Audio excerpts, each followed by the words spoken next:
सुहानी फंस चुकी थी एक मुसीबत में और इससे उसे बचाने के लिए किसी ने खींच लिया उसे अपनी तरफ। लेकिन उस शख्स का चेहरा देखकर सुहानी रह गई हैरान, क्योंकि इस वक्त उसके सामने खड़ा था युवराज दीवान। सुहानी युवराज की बाहों में थी और वो पहाड़ी से गिरने वाला बड़ा सा पत्थर सुहानी के बिल्कुल करीब था। वहीं युवराज ने पत्थर पर अपना एक हाथ रखा हुआ था।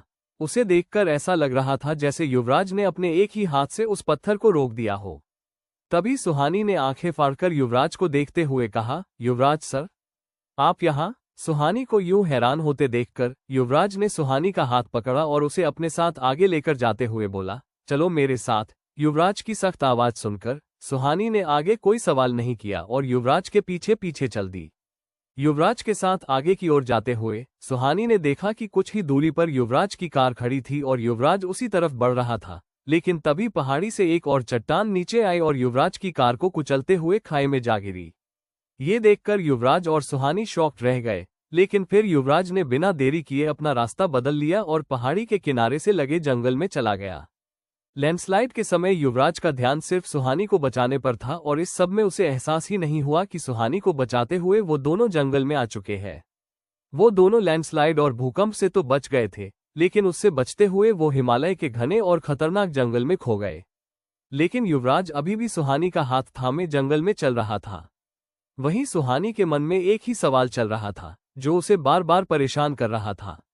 जब उससे रहा नहीं गया तो वो युवराज से सवाल करते हुए बोली, युवराज सर, आपने उस बड़े से पत्थर को अपने एक हाथ से कैसे रोक लिया था? युवराज सुहानी के इस सवाल के लिए पहले से तैयार था, इसलिए वो तुरंत जवाब देते हुए बोला, मैंने उस पत्थर को नहीं रोका।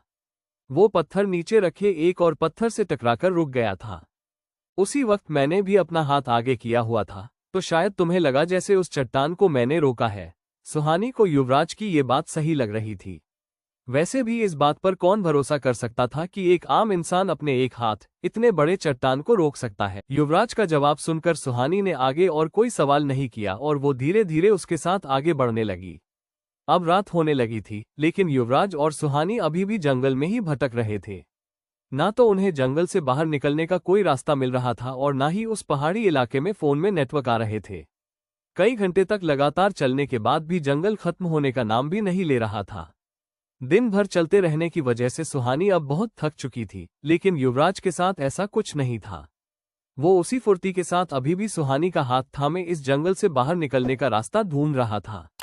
अगर हमारी वीडियो अच्छी लगी तो लाइक करें और स्टोरी टेलर यूट्यूब चैनल को सब्सक्राइब करें।